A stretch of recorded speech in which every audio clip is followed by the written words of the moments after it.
Hello and welcome to By the Mash Tun, a podcast by a couple of nerds where we brew some beer, drink some beer, and just have a little chat about beer. Hello, I'm Mike Harrison Wood. Hello, I'm Carl Noble. How you doing? Yeah, I'm all right. Yourself? Yeah, good. I was really enjoying the improvement of the weather until it's turned crap again.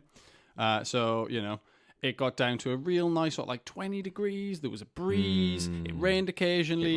It was real good. And now it's like 28 degrees. The sun is scorching the earth as we speak. And apparently it's going to be like that for the next month.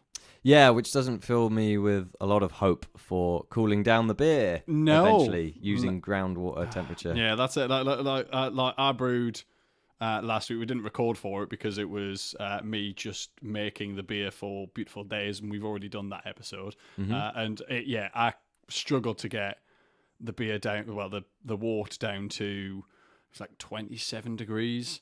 Just because the groundwater, 27, the groundwater going through the counterflow chiller was about 27. So it was like, it's not gonna get any cooler because there's no heat transfer. There's no way of making it colder. When I popped the water into the cold liquor tank at that point, I think it's still a hot liquor tank. Cool, the tank. Yeah. It was coming out as early 20s, so more like 21, 22. So. Right. Hopefully that should be easier than 27, but still not optimal. Yeah, well, we'll see. Yeah, we will. But, I'm sure it'll be fine. Yes. Talking of which, we are brewing a beer today. We are brewing a beer today, hence this episode. What are we brewing? Today we are brewing a German Pilsner, or German-style Pilsner, because we are putting our own unique local touches to it. You mean the water? Yes. We're putting our own local unique touches. Tap water. Yes, which is very different.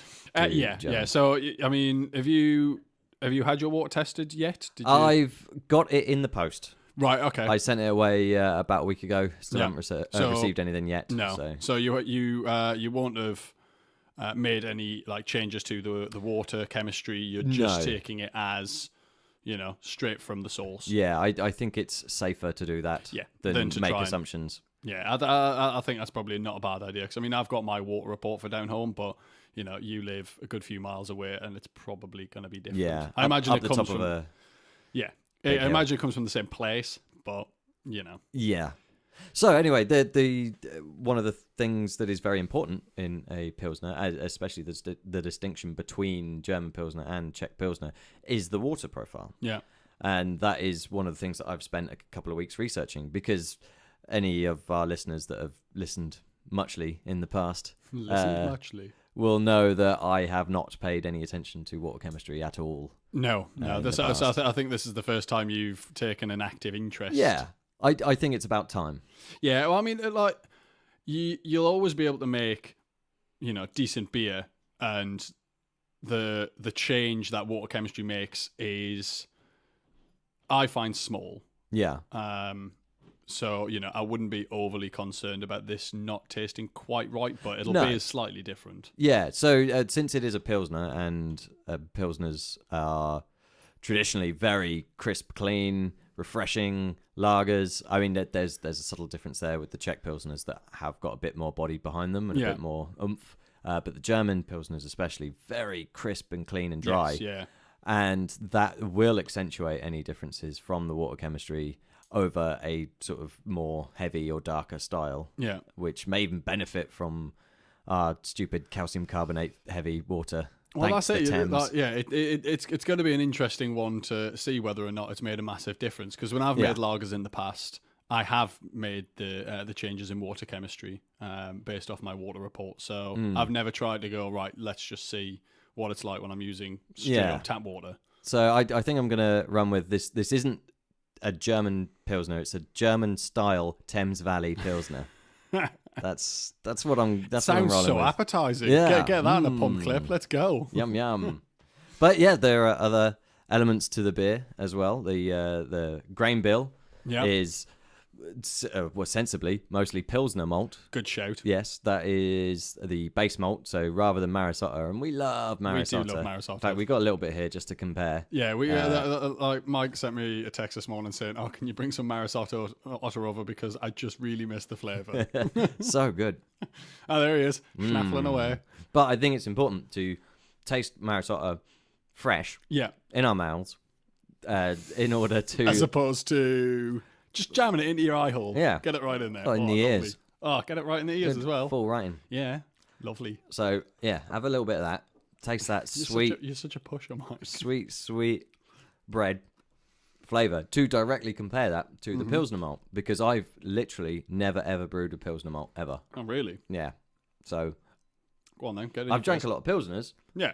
but I've not actually brewed with it. So I don't know how the direct comparison in the grains is going to play out in my mouth. Well, let's find out. Let's find out. Clear your mouth of all that Marisotta. Get some I'm Pilsner trying. in your face. Mm. How's that? Yeah, straight away, much less sweet. Yeah. Much less sweet. You've got very similar flavours present, but you just haven't got that like fluffy white bread sweetness there. No, it's a lot of drier Yeah. taste. A lot like fresher. Yeah. I think Yeah. so. It's almost kind of got like a sort of like fresh cut grass sort of taste to it going on at the end, Yeah. and just gives it that Because it's that sharp cleanness as opposed to the Marisotta, which is just a bit more rounded, a bit more kind of full, which is where the white bread bit comes in. It's like jamming your mouth full of white bread. yeah, and that is going to mask some of the more Whereas subtle. that's like the freshness of maybe spreading some avocado on there. Delicious. Squeeze of lemon juice. Yeah. Oh, lovely. Yeah. So I'm excited to see what a beer predominantly with Pilsner malt is going to turn out as. Yeah. I've drank Pilsners, of course, in the past, Obviously. but to brew with it seems interesting. Yeah. So what's the other grain we got there? The other grain there, I've just put in a touch of Munich malt, which Yep. I have brewed with before. It's lovely. You got all the flavour of things like Marisotta, but with just a hint more of that sort of toasty edge. And I should probably turn my phone off. Yeah, it'd be real helpful if you'd stick that stuff on silent lock, Yeah. especially while we're recording. There we go. Done. Hooray! Nailed it. Consummate professional as Yeah. always. Although my ringtone was more like a bottle opening, so I could have pretended it was a... Yeah, I mean, you could have pretended, but then you immediately said, I should have turned my phone Yeah, off. that's my style. You got to point out the mistakes. Obviously, yeah. So, what hops are we using? We've talked about the grains. What hops have we got? Yes, that was another one of the distinctions that are bandied about the differences between Czech Pilsners and German Pilsners is the hop bills. Hop bills? Hop? Yeah. Hop bill. Yeah. Okay. Where the Czech versions tend to use Saaz hops from that area, Yeah. and then German Pilsners tend to use German hop area Obviously, yeah. hops, such as the one I'm using, Yeah. which is Hallertau Mittelfruh. Mittelfruh? Yeah, I think the pronunciations are going to be hilarious. for this. Hallertau Mittelfruh. It'd be great if we had somebody who knew how it was pronounced, but I reckon we just take a run at it. Yeah. I like what you're going with. So it's two words. The first word is Hallertau, which is the region which it's grown. Yeah. There you go, Hallertau. That's it. And then the Mittelfruh is German for middle early, apparently. Okay. So that's just the time in which it's harvested Yes. in the year. Yeah. Middle early. Middle to early. Yeah, and so it's renowned for being a bit more of the your big noble hop flavors. Yeah. And what we've brewed with a lot recently has been more fruity, citrus. Yeah, we went for the or- big tropical sort Yeah. of like flavors. or pine Yeah. or all sorts of flavors that weren't traditionally in hops very strongly. Yes. Whereas noble seems to be that is the flavor that hops are. But Yeah. a lot. So it's just a very sort of like hop flavor forward hop. Yeah. Right. So if you like just pure hops, then Yes. it's a good one to go. It's not super intense. It's not going to sort of beat out things like Cascade and Citra, but it's good. Yeah, I mean, like the point of it in a lager, especially pilsners, is it's there to balance out any of the malt profile. It's there to add like a bitterness, but just not too much bitter, just to help balance it out. What I like about lagers is they're quite difficult to brew well, I find, because Yeah. if you're brewing New England IPA, you can mess up some of your ratios. You can get, a bit too much of one hop, a bit too little of another hop. You can get your grain bill slightly wrong. You can mask a lot of mess ups because there's so much going on. It's so complicated. Whereas with a lager, because the recipe is so simple, there's not much space to hide. No. If you mess up, it's really obvious. Yeah. You know, big out there. Yeah, Especially with the hops. Or, I mean, imagine if you were making, I don't know, beans on toast with scrambled eggs, bacon, and sausage, and you slightly burnt the toast. Yeah, People would be like, okay, yeah, I mean, like it would mask with all the rest of the stuff. Whereas if you were just doing cheese on toast, it's going to be hard to hide the fact you've burnt the toast. Yeah. Like that's kind of the way I see it. It's Are really you difficult saying to get that it lager right. is cheese on toast? I'm saying that lager's cheese on toast. Okay. It's real good, but it's really hard to hide a mistake. Yeah, and it's lovely. And it's lovely. Everyone likes it, but sometimes you want the beans and the sausage and the bacon, all that sort of stuff. And it's excellent cold and carbonated. I mean, if you want. Yeah, fizzy cheese. I'm not in. No, okay. I don't even. Obviously, I've just come back from Florida, and in the supermarkets and stuff, you see like squirty, like cream, squeezy. like whipped cream out of a can, and you squirt it. Cheese version of that. It's like this isn't cheese. It's far removed from milk. Yeah, exactly. Like what's going on? But anyway, yeah. Yes. So that's kind of the way I see lagers, and I like the fact that they are, clean, crisp, to the point. Relatively uncomplicated, but. They're perfect, especially for weather like this. Absolutely brilliant. And especially Pilsners, where that emphasis is on all those aspects, rather than, say, like a Vienna lager, where you've got a more complex body, or even as far as a Bock, where you've got that strength as well. Yes, and it's slightly darker. There's a lot to hide behind. Yeah. Nearly done with the recipe. We've got also one more thing to mention, the yeast, which is boringly just a Pilsner yeast. Well, there you go. But the thing is the yeast is very important when you're doing lagers, because you're going to be fermenting at 10 degrees. Yes. You're going to be fermenting cold. So this is one of the big problems that a lot of starting out homebrewers face, is the temperature-controlled fermentation. Yeah. It's not something that you can just put in your airing cupboard and leave. And people do. People do, and you can get good results, but you can't get great results from that. The problem is yeast in particular tends to give out certain flavors when it's producing alcohol at a certain rate. Like if it's going too fast, it will shoot out lots of extra flavors that are in some way desirable. So the banana-y ester flavor from wheat beer is a prime example of one of them. But you don't want that in an IPA. You don't want that in an IPA. You don't want that in a lager. No. Too much. And then you've also got the... So doing it at the low temperature is fantastic. Yeah. But you've also got the time as well. Yeah. So lagering is... it's another German word. Yeah. It means storage, I think. Storing. So it's a type of process. Yeah. And it's the conditioning of the beer. Yeah, so leaving it a long time. 4 weeks, more maybe. Yeah. And that allows the yeast, so all those little products that they send out into the beer because they're fermenting, that gives them time to then eat those because there's nothing else to eat. So after all the sugar's gone that they want, they start looking around for other things and go, oh, I made that banana-y thing over there, I'm going to eat that instead. They start clearing themselves up. I think because you were talking about a mistake that a lot of beginner homebrewers make without the temperature control. They buy the recipe can from a shop, and it's lager, and then they follow the instructions, and they just put it somewhere, and then they bottle it, and then they try it, and it's like, oh, this isn't very good, and the style of beer they've chosen to brew just doesn't work for airing cupboard based fermentation, because it has to be done low. it also has to be kept at a constant temperature. And I think that can put a lot of people off. Yeah. You know, I would prefer to see like those sorts of recipe cans for lager just gone. But not because those recipe can things aren't very good, because you can get very good ones. But the problem is it's giving off a false impression of what homebrewing can be. Yeah. That if you're not controlling the temperature, you can't do a lager unless you're doing it in the winter, which is traditionally when lagers were produced. Yeah. Because at that point they could be brewing it for a long time and conditioning it for a long time in the caves while it was cold, so that it was ready to drink. Making the most of that winter temperature. Yeah, exactly.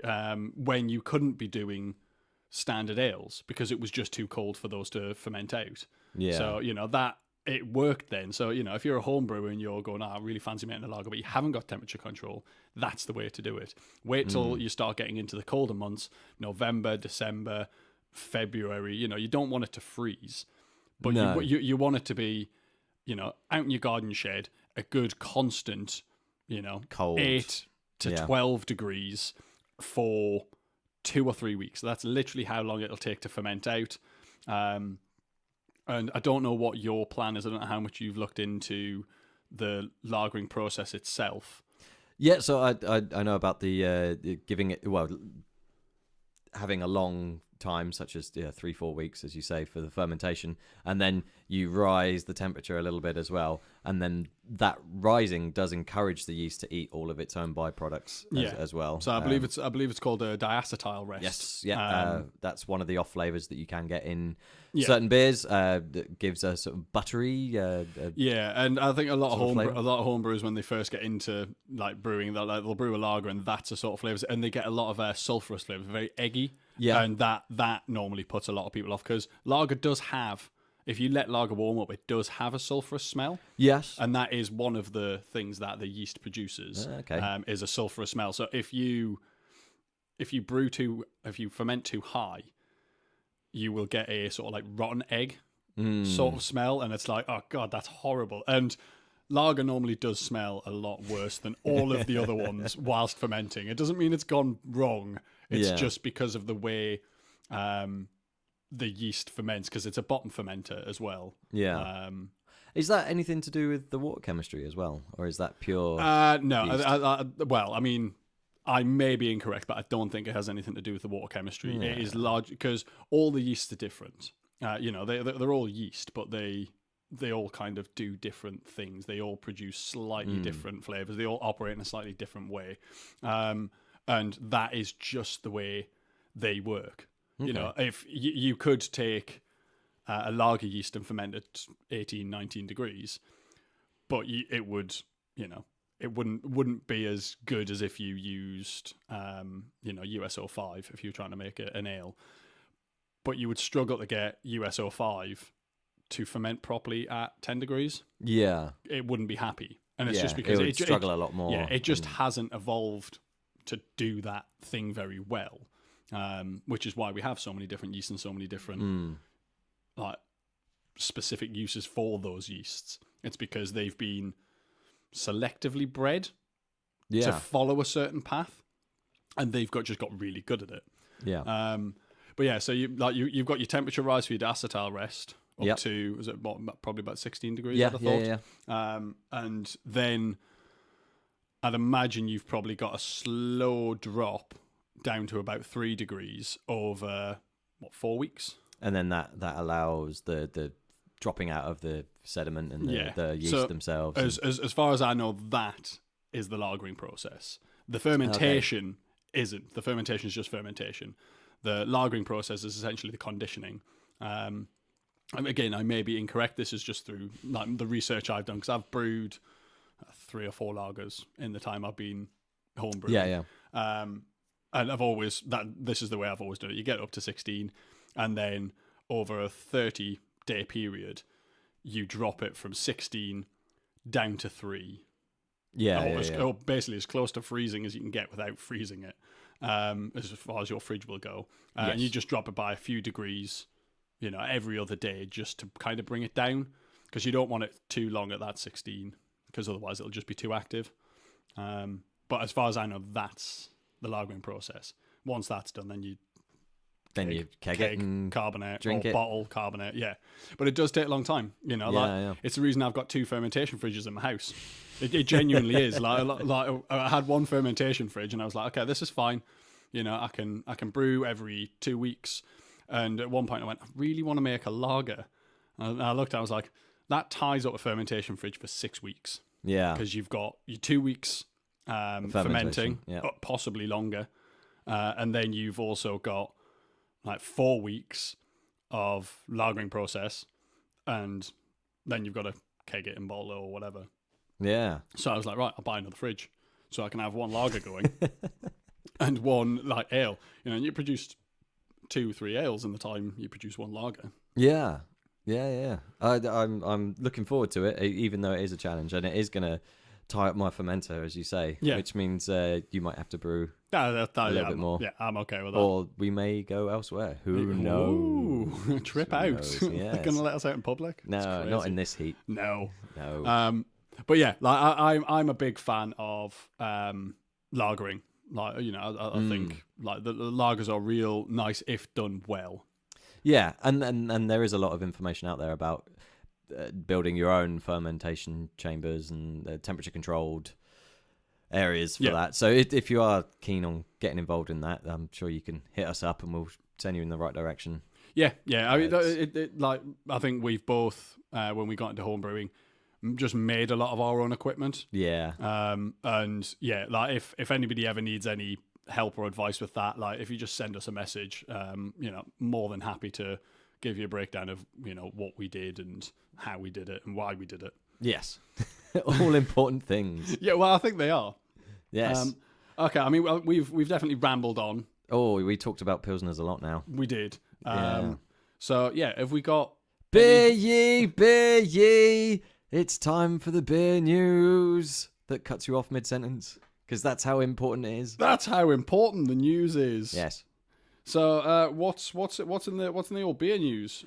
So despite me cutting you off, there's not actually a huge amount that I've seen over the past couple of weeks. There is announcements coming of 2 different massive collaboration projects going on in our local area. Yeah, so it's very exciting.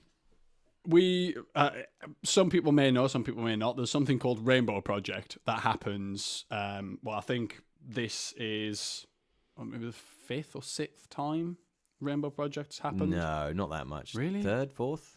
It's been some. There's been a number of Rainbow Projects. Okay, there's been, which is essentially, so Rainbow Project, for those who don't know, is collaborations between brewers from around the world. So certain breweries will collaborate and, you know, travel to a different brewery in the States or into like mainland Europe, and they will make a beer together. And there is 14 breweries involved. Wow, and they're going that many? Yeah, because they then create 7 beers. Yeah. And they're given a colour. Of the rainbow. Yeah. And then they work together to try and create just something weird and interesting. Yeah. Or maybe not even that weird and interesting, but just, you know, evocative of that colour. Yeah, so it was like something real good. When you think of blue, what do you think? Yeah, what do you think of blue? Do you drink this? It. Do you drink this and think that's violet? Well, that's blue. Yeah, that's indigo. Right there. So the Rainbow Project 2018 launch is happening at Sirencraft this year on the 25th of August. Tickets are still available, you know, so if you are in the local area, or even if you're not in the local area but you want to travel for it, that's a great place to go down. They're gonna, you know, it's going to be quite a big event. Like, they've got some unique beers on that they're going to be serving on tap, not just the Rainbow Project beers. I think they've got a keg of Yellow Belly. I know, right? A keg of Yellow Belly. Yeah, I know, right? Interesting. I'm off there, and I'm like, yeah, I'm definitely might have to sack off work to go for that. It's a keg of Yellow Belly. But yeah, like their events on Facebook, and I imagine you can find it somewhere else online as well. But that is huge. Rainbow Project. I've liked Rainbow Project every year. I've always bought the Rainbow Project box because you can buy the box of one of each of all the beers. You normally get a nice little glass as well. And yeah, it's real interesting just to see how the different breweries work together to create some just weird and wonderful beers. Hmm. Yeah, well, Talking of beer. Shall we... I do like to talk about beer. Yeah, but I should do we like drinking beer. Drink a beer. I think we should drink a beer. Let's go drink a beer. Whoa, yeah, beer. So, what have we got here? What have we got here? It looks like we've got Camden Pills by Camden Town Brewery. Yes. Lager. Yes. I know they get a little bit of hate because they are a very big brewery these days. Yeah, but I mean, the thing is that, like we're not here to hate on breweries. We're here to try their beer and talk about the beer and see whether or not it's any good. Because I don't really care how big they are, providing the beer's good quality. Exactly. Well, let's find out. Let's find out. So, you've got a very crisp, clean looking lager there. I think it's the choice of glass you've put it in, to be honest, Yes. mate. That makes it look so crisp and clean. Small wine glass. Small little wine glass. Yum, yum, yum. I like it. It is, according to the label, edging more towards of a German Pilsner, where they've used Bavarian lager yeast rather than the Bohemian style. Yes.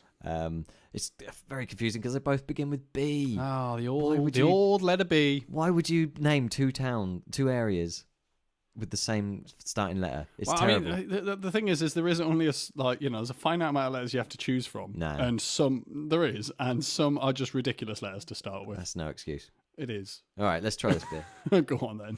So you have got that lagery malt whiff on the nose. Yeah. It may be, as you say, that sort of hint of sulfur, but very, very low. Well, that's it. It's It is very subtle. Like if we let this warm up, it would get, worse.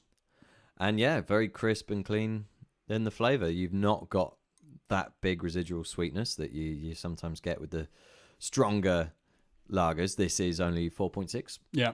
It's more... It's not like the crispest lager I've ever had. It's not but evaporating. It is quite dry, and it's got a real, very bitter finish. You don't get any of this, like any floral or anything like that. You don't get anything from the hops other than just this straight out bittering, which is great because that helps keep it dry. Really balances out the light malt profile. Yeah, the combination of the very low level of malt sweetness and that dry finish does really crisp it out. It is really nice. And on a day like today where the sun is destroying the world, it's quite nice to sit back, like a cold lager, really good because the bitterness in your mouth can help accentuate the outward bitterness towards the increasing heat death of the world. Exactly. Sorry, I'm really hung up on this. It's just too hot. I am getting quite a bit of malty character in there, though. A bit more than some other lagers that are perhaps a bit more mainstream. No, it's nice. I mean, does it list the grain on here? There is. It just says malt pilsner, so I don't think they've put in anything else. They have dry hopped it though. Okay.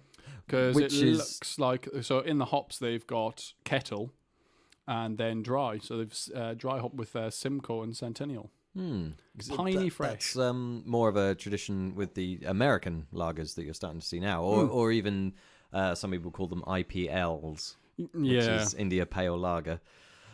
I'm out. I'm out.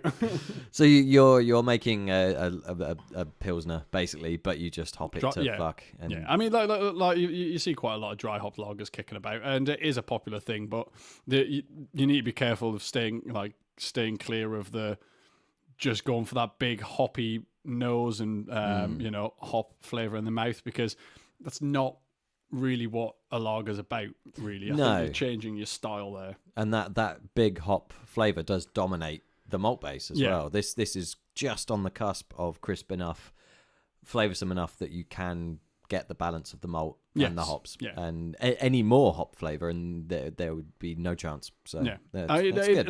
It is very nice. I do like that as a lager. I think I could probably quite happily drink that. The bitterness, I think, would stop being so pervasive after a couple of pints, you'd probably be like, okay, you're used to it now. Because the first time that went in, I was drinking, I was like, wow, that's real bitter. But I think that would, I have just drank a cup of tea, and I think that bitterness would probably end up kind of dying down a bit, and you would just get that nice clean dryness. I'm finding it, not really diminishing in any way. After quite a few sips now, the bitterness does seem to linger a lot more than even some pale ales. So yeah, and it's a different type of bitterness to a pale ale as well. No, that's really good. I like that. Cool. Should we get another? I think that's not a bad shout, actually. All right, Mike, what we got? Next up, we've got a collaboration. Ooh. This is between Electric Bear and Red Cat Brewery. Right. And it is their Water Lane lager. Yeah. That is, in a can rather than a bottle. Yeah, I mean, I have no issues with cans. Like canning has come along like a long way. Yeah, leaps and bounds. And canning is now sometimes better than bottling, actually. Sometimes, because you can can condition a bit more easily. Yeah, you can condition. You've got no chance of any light getting in. Yeah, that's true. Which is quite good. So, it is pouring a little bit uncooperatively.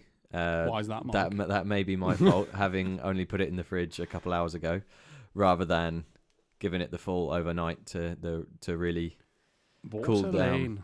And that's just one of the consequences of carbon dioxide in beer. Yeah. And the colder the liquid, the more CO2 it can hold in itself. And as it warms up, it just releases all that CO2 and makes things more harder to pour. But it's still looking good. A little bit hazy. It does say here that it is an unfined lager. I don't see the point in finding lagers anyway, because one of the good things about the lagering process is you're crash cooling for like 30 days. Yeah. So, and it's a bottom fermenting yeast normally.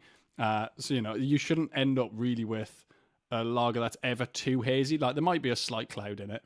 Like a little cumulus nimbus just floating about. But they'll never be that cloudy. Like lagers should be very clear. Yeah. If they've been lagered properly. Yeah, exactly. Just through the process itself. Like it's, I don't know. I'd be very surprised if any German or any sort of like European brewery ever fine. No, it does. Lagers. It does seem to be a very English tradition. Using isinglass specifically, the fish, the swim bladder. It's a sturgeon swim bladder. So I'd be very surprised if any breweries really ever find their lagers. They may filter them. Yeah. I've definitely seen certain breweries advertising, triple filtered and all that sort of stuff. I mean, what they're filtering out, what they're putting in it, that needs filtering out first of all. So yeah, like I'm not overly concerned about it being slightly hazy. No, but there again, I never am. But it is surprising that it is.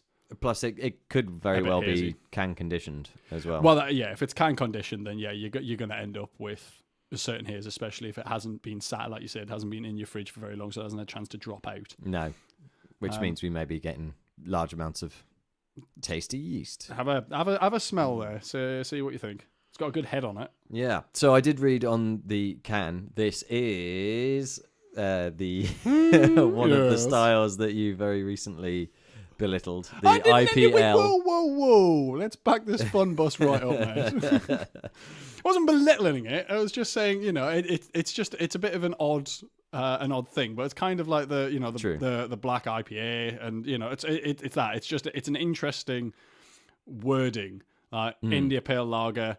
Like, just because you just dry hopped lager. Just call it a dry hopped lager. That's the better way of doing it. Like, and it does use hops that you may well have seen. So it's got the another hop from the Hallertau region, the Hallertau Blanc, which has those weird notes that you get also in Nelson Sauvin, where it's sort of white winey almost. It's got a little bit grapey.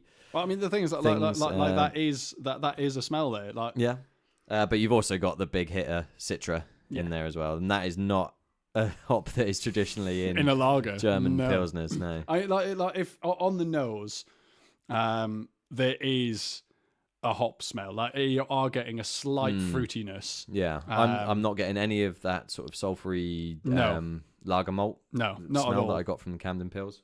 I'm getting like, if I was to just to be blindly given that, I'd be like, this is going to be a slightly fruity pale ale.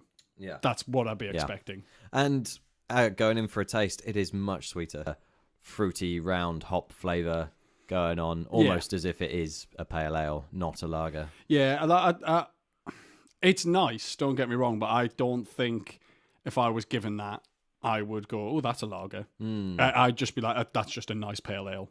Yeah. Because the thing is, it is really nice. It is very sweet, and you don't expect that from a lager. Yeah, part of that may be the ABV. It is 5.5%. Yeah, but I mean, like 5.5 isn't odd for a lager. Like it's not an alcohol sweetness that's there. That's a malt sweetness which is then being balanced out by, a fruity hop, which is fine. But to me, it's not iconic of a lager. Like, I wouldn't be going, oh, I'll have a pint of lager. Give me that one. Yeah. I'd be like, oh, I'll fancy a nice pale ale. Give me that one. There is a hint of lager malt that tries to get through after having 3 or 4 sips. I can just about pick it up. It tries to rear its head, but then it just gets dominated by a bigger hop flavor. Yeah, and that is nice, and it is. I would drink that happily, but it's not. It's a really nice beer. Like that's the thing. It's not a lager for me. It doesn't hit the checkbox for being a lager, and it is a very nice beer, but it's a very nice pale ale. Yeah, is what it is. IPL. Yeah, I mean, I suppose at that point calling it an IPL probably is fine because it's not a lager anymore at that point. Although they do put IPL in the paragraph description, not as the descriptor in the title. They've just called it lager. Yeah, well that's it, and yeah, and so, it's very nice, and I like both breweries. I've had beer by both breweries before, and found them very pleasant. Yeah, really and nice ones. that I do find very nice. But it's just for me. It's not a lager. Yeah. But is what it is, I guess. Yeah. One more. Yeah, I think it's a good idea. All right, what we got here then? Finally, we have by Lost and Grounded Brewery, Keller Pills. Keller Pills. Yeah, an interesting name. The pills part makes me believe that they have definitely gone to recreate the German style of Pilsner. Yeah. For some reason, Pils is an accepted abbreviation of German Pilsner. Yes, yeah. The Keller part also infers a sort of German hint to it, in that there's a German style of beer called Keller beer, which is a naturally hazy beer. Not quite sort of wheat beer murky, but hazy. And so what you can infer from that is that this is a hazy German Pilsner. Yes, and I mean, they're not wrong. Yes, it does have a slight haze to it. It is slightly hazy, but again, it's got that sort of like dark straw color. It is slightly darker than the Camden Pills, and slightly darker than the Water Lane, the Electric Bear one. And it's not as strong either. It's 4.8, so somewhere in between the two. Yes, strength-wise, but that smell is a lot closer to a Pilsner. Yes, than what I expect. Yeah, it is very evocative of a German Pilsner. That on the nose, perhaps a little bit more fruity, but still Pilsner malt. Yeah, so they've advertised this as a hop bitter lager beer. So I'm expecting hop bittering as opposed lager, to beer and beer. Yeah, all together in that order. Yeah, if I'm drinking it and I don't get hop bitter lager beer, then I'm gonna have to write in and say you need to change those words around. Yes, you'll be lost and grounded. No, I don't know. How's it taste, Mike? Yeah, well, let's find out. Get involved. Right, it's smooth. It's smooth without being sweet, if that makes sense. So you haven't got that dry edge. You haven't got that real sort of refreshing, almost zingy sort of bitter finish that you get with some Pilsners. It's more just easy, smooth. Yeah, not much bite. It is. It has got a dry finish. Like it's real nice mouthfeel. It's not real full rounded. It's thin enough to be kind of cleansing, and then it's got a real nice sort of like bitter finish, which leaves with a good dryness. It's good. I like it. I do like that. It's not full on the malt flavor. The hop profile is largely just there for the bittering. There's very little hop aroma. I'm getting a little bit of the sort of citrusy / noble edge coming in as well. Like there is bits of it. I'm definitely picking up a slight maltiness afterwards as well. It's probably been about a minute since I've had a drink of it, and exactly, like it's still developing. It's still there, and it's like that's it's got the from tasting the Pilsner malt, it's got that slightly bready, but just not full sweet bread. Yeah. The dryness is very nice, as you say. It's not so subtle that you can't tell it's there, and it's not full in your face like the Camden Pils was a bit more abrasive when it came to that dryness. Yeah, I think this is a fascinating lager. I really like it. Yeah, that's really nice. I wonder if the being a Keller beer actually imparts characteristics to the beer that you could not achieve otherwise. Yeah, possibly. So, like having the the slight haziness to it. That is really good. I like the artwork as well. Yeah. Simple. Yeah. It looks like a moomin with wings rowing on a lake. Have a look at that. Oh wow! I didn't even notice the moomin little, with wings. Yeah, the little hippo thing. Yeah. Wow. But I don't think I've actually had anything by this brewery before. I think this is the first time I've had any of their beer, and I am impressed. Yeah, that's really good. All right, one to watch out for then. Yeah, definitely. The thing is, like all the beers that we've had, have been fantastic. They've all been really nice in their own way. Some are closer to what I would say is a traditional German Pilsner. Some are slightly more removed. But they've all been fantastic. But I think, for me, my winner is the Keller Pils. Yeah, that's the one that I've, in our current situation, have enjoyed the most. I think there are days when I would go for the Camden. There are days when I would go for Water Lane. The Water Lane. Yeah. But today, it's the Keller Pils. Yeah. No, I think that's. I think they've done well there. But we've tried those beers. Yeah. We've talked about those beers. We've talked about the beer we're brewing. I think the last thing for us to do is to try the wort. How's it tasting, Mike? Pilsy. Well, tune in next time for more amazing words like pilsy. Yes. And I think that's it, Mike. All right. Bye. Bye.